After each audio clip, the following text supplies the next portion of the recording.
Hi ಎಲ್ಲರಿಗೂ ನಮಸ್ಕಾರ. Welcome back to my YouTube channel. ನಾನಿವತ್ತು ನಿಮಗೆ ಲೆಮನ್ ರೈಸ್ನ ಹೇಗೆ ಮಾಡೋದು ಅಂತ ಹೇಳ್ಕೊಡ್ತೀನಿ, ಬನ್ನಿ. ಮೊದಲಿಗೆ ನಾವು ಹುರಿದಿರೋ ಶೇಂಗಾ ತೊಗೊಂಡಿದ್ದೀನಿ, ಜೀರಿಗೆ, ಸಾಸಿವೆ, ರುಚಿಗೆ ತಕ್ಕಷ್ಟು ಉಪ್ಪು, ಅರಿಶಿಣ 1 ಟೀ ಸ್ಪೂನು, ಲೆಮನು ಮತ್ತು ಇದು ಹಸಿಮೆಣ್ಸಿನ್ಕಾಯಿ ತೊಗೋಬೇಕು, ಮತ್ತು ಉದ್ದಿನಬೇಳೆ ಮತ್ತು ಕಡಲೆಬೇಳೆ ಮತ್ತು ಇದು ಕರಿಬೇವು ಸೊಪ್ಪು ತೊಗೋಬೇಕು. ಆಮೇಲೆ ನಾನಿಲ್ಲಿ ಬಾಯ್ಲ್ಡ್ ರೈಸ್ ಮಾಡಿಟ್ಕೊಂಡಿದ್ದೀನಿ. ಇವಾಗ ಹೇಗೆ ಮಾಡೋದು ಅಂತ ನೋಡ್ಕೊಳ್ಳೋಣ. ಮೊದಲಿಗೆ ಇವಾಗ ನಾವು ಗ್ಯಾಸ್ ಹಚ್ಕೊತೀನಿ. ಇವಾಗ ಒಂದು ಬಾಣಲೆ ಇಟ್ಕೋತೀನಿ. ಅದು ಸ್ವಲ್ಪ ನೀರೆಲ್ಲ ಹೋಗಲಿ, ಅಲ್ಲಿವರೆಗೆ ಸ್ವಲ್ಪ ಬಿಸಿ ಮಾಡ್ಕೊಳ್ಳೋಣ ಅದನ್ನು. ಇದೆಲ್ಲ ಆಯಿಲ್ ಬಿಸಿ ಆದಮೇಲೆ ಇದಕ್ಕೆ ನಾವು ಏನೇನು ಕಡಲೆ ಬೀಜ ಮತ್ತು ಇದು ಸಾಸಿವೆ, ಜೀರಿಗೆ, ಹಸಿಮೆಣ್ಸಿನ್ಕಾಯಿ, ಕರಿಬೇವು ಸೊಪ್ಪು ಮತ್ತು ಉದ್ದಿನಬೇಳೆ ಮತ್ತು ಕಡಲೆಬೇಳೆನ ಹಾಕಿ ಇವಾಗ ಆಯಿಲಲ್ಲಿ ಫ್ರೈ ಮಾಡ್ಕೊಳ್ಳೋಣ. ಎಲ್ಲನೂ ಒಟ್ಟಿಗೆ ಹಾಕ್ಕೊಳ್ಳಿ, ನಡೆಯುತ್ತೆ. ಆಯಿಲ್ ಬಿಸಿ ಆದಮೇಲೆ ಇದೆಲ್ಲ ಸ್ವಲ್ಪ ಕಲರ್ ಚೇಂಜ್ ಆಗೋವರೆಗೆ ಇದನ್ನು ಫ್ರೈ ಮಾಡ್ಕೊಳ್ಳಿ. ನೋಡಿ, ಇವಾಗ ಕಲರ್ ಚೇಂಜ್ ಆಗಿದೆ. ಈ ಥರ ಆಗಿರೋ ಟೈಮಲ್ಲಿ ಇದಕ್ಕೆ ನಾವು ರುಚಿಗೆ ತಕ್ಕಷ್ಟು ಉಪ್ಪು ತೊಗೊಂಡಿದ್ದೀನಿ. ಆಮೇಲೆ 1 ಟೀ ಸ್ಪೂನ್ ಅರಿಶಿನ ತೊಗೊಂಡು ಇದನ್ನು ಚೆನ್ನಾಗಿ ತಿರುಗಿಸ್ಕೊಳ್ಳೋಣ. ಅದು ಎಲ್ಲ ಒಂಥರ ಎಲ್ಲ ಫ್ರೈ ಆಗಿ ಚೆನ್ನಾಗಿರೋ ಸ್ಮೆಲ್ ಬರ್ತಾ ಇರುತ್ತೆ, ಅಲ್ಲಿವರೆಗೆ ಇದನ್ನು ಫ್ರೈ ಮಾಡ್ಕೊಳ್ಳೋಣ. ನೋಡಿ, ನೀವೇ ನೋಡ್ತಾ ಇರ್ಬೋದು ಹೆಂಗಾಗಿದೆ ಅಂತ. ಈ ಥರ ಆಗಬೇಕದು. ಈ ಥರ ಮೆಣಸಿನ್ಕಾಯಿ ಎಲ್ಲ ಫ್ರೈ ಆಗಬೇಕು. ಈ ಥರ ಎಲ್ಲ ಫ್ರೈ ಸ್ವಲ್ಪ ಮಾಡ್ಕೊಳ್ಳೋಣ. ಒಂದು 2 ಮಿನಿಟ್ಸ್ ಸಾಕು ಇದನ್ನು ಫ್ರೈ ಮಾಡ್ಕೊಳ್ಳೋಕ್ಕೆ. ನೀವು ಸ್ವಲ್ಪ ಇದನ್ನು ಲೋ ಫ್ಲೇಮಲ್ಲೇ ಬೇಯಿಸ್ಕೊಳ್ಳಿ, ಅಂದರೆ ಅದು ಎಲ್ಲ ನೀಟಾಗಿ ಫ್ರೈ ಆಗಿ ಟೇಸ್ಟ್ ಚೆನ್ನಾಗಿ ಬರುತ್ತೆ.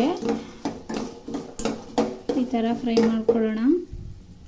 ಇದೆಲ್ಲ ಫ್ರೈ ಆಗಿದೆ ನೋಡಿ, ಈ ಥರ ಫ್ರೈ ಆಗಬೇಕು.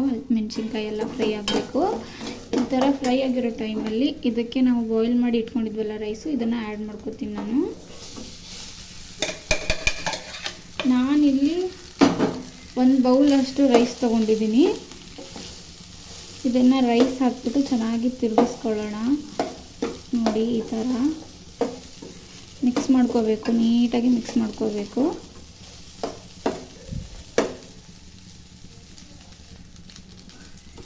ಈ ಥರ ಎಲ್ಲ ನೀಟಾಗಿ ಮಿಕ್ಸ್ ಮಾಡ್ಕೋಬೇಕು ಇದನ್ನು.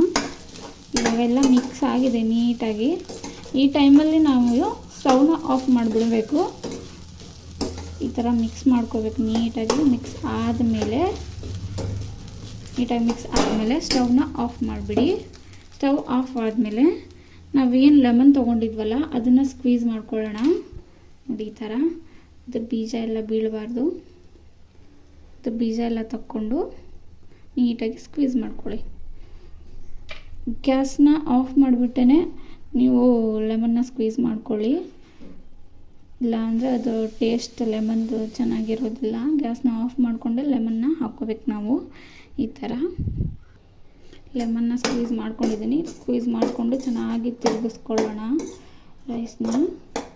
ಈ ಥರ ನೀಟಾಗಿ ಲೆಮನ್ ಎಲ್ಲ ರೈಸ್ಗೂ ಹೊರಡ್ಕೋಬೇಕು. ಆ ಥರ ನೀಟಾಗಿ ತಿರುಗಿಸ್ಕೊಳ್ಳೋಣ ಇದನ್ನು. ಇದು ನೋಡ್ತೀರಿ. ಇದೆಲ್ಲ ಆದಮೇಲೆ ಲಾಸ್ಟಲ್ಲಿ ಕೊತ್ತಂಬರಿ ಸೊಪ್ಪನ್ನ ಹಾಕ್ಕೊಳ್ಳೋಣ. ಕೊತ್ತಂಬರಿ ಸೊಪ್ಪು ಹಾಕ್ಕೋತೀನಿ. ಇವಾಗ ಕೊತ್ತಂಬರಿ ಸೊಪ್ಪು ಹಾಕ್ಕೋತೀನಿ ನಾನು. ನೀವು 1 ಬೌಲ್ ರೈಸಿಗೆ, ಅಂದರೆ ಲೈಕ್ 250 ಗ್ರಾಮ್ ರೈಸ್ ತೊಗೊಂಡ್ರೆ ಅದಕ್ಕೆ 1 ಲೆಮನ್ ಸಾಕಾಗುತ್ತೆ. ಜಾಸ್ತಿ ಲೆಮನ್ ಹಾಕ್ಕೋಬೇಡಿ, ಚೆನ್ನಾಗಿರೋದಿಲ್ಲ. 1 ಲೆಮನ್ ಸಾಕು, ಅಷ್ಟು ಹಾಕ್ಕೊಂಡ್ರೆ ಟೇಸ್ಟ್ ಚೆನ್ನಾಗಿ ಬರುತ್ತೆ. ಇವಾಗ ನಮ್ಮದು ರೆಡಿ ಆಗಿದೆ ಲೆಮನ್ ರೈಸು. ಇವಾಗ ಒಂದು ಪ್ಲೇಟಿಗೆ ಸರ್ವ್ ಮಾಡ್ಕೊಳ್ಳೋಣ ಇದನ್ನು. ಇವಾಗ ನಾನು ಸರ್ವ್ ಮಾಡ್ಕೋತೀನಿ. ನೀವೇ ನೋಡ್ತಾ ಇರ್ಬೋದು ಎಷ್ಟು ಚೆನ್ನಾಗಿ ಬಂದಿದೆ ಲೆಮನ್ ರೈಸ್ ಅಂತ ಹೇಳ್ಬಿಟ್ಟು. ಒಂದ್ಸತಿ ನೀವು ಮನೇಲಿ ಟ್ರೈ ಮಾಡಿ ನೋಡಿ, ಚೆನ್ನಾಗಿರುತ್ತೆ ಟೇಸ್ಟು. ಈಸಿಯಾಗಿ ಪಟ್ಟಂತ 2 ಮಿನಿಟ್ಸ್ ಇದ್ದರೆ ಸಾಕು. ಬಾಯ್ಲ್ಡ್ ರೈಸ್ ಇದ್ದರೆ 2 ಮಿನಿಟ್ಸಲ್ಲಿ ಮಾಡ್ಕೋಬೋದು. ನೋಡಿ, ಈ ಥರ ಚೆನ್ನಾಗಿ ಬಂದಿದೆ. ನೀವು ಒಂದ್ಸಲ ಮನೇಲಿ ಟ್ರೈ ಮಾಡಿ ನೋಡಿ, ಹೇಗಿತ್ತು ಅಂತ ಕಮೆಂಟ್ ಮಾಡಿ. ನೆಕ್ಸ್ಟ್ ಯಾವ ರೆಸಿಪಿ ಬೇಕು ಅಂತ ಹೇಳ್ಬಿಟ್ಟು ನನಗೆ ಕಮೆಂಟ್ ಮಾಡಿ. ಈ ವಿಡಿಯೋ ಇಷ್ಟ ಆಗಿದ್ದರೆ ನಿಮಗೆ ಲೈಕ್ ಮಾಡಿ, ಶೇರ್ ಮಾಡಿ, ಕಮೆಂಟ್ ಮಾಡಿ. ಹೀಗೆ ಬೇರೆ ಬೇರೆ ಹೊಸ ರೆಸಿಪೀಸ್ಗಳ ಜೊತೆ ಬರ್ತಾ ಇರ್ತೀನಿ. ನಿಮಗೆ ಸಪೋರ್ಟ್ ಮಾಡ್ತಾ ಇರಿ. Thank you so much for watching.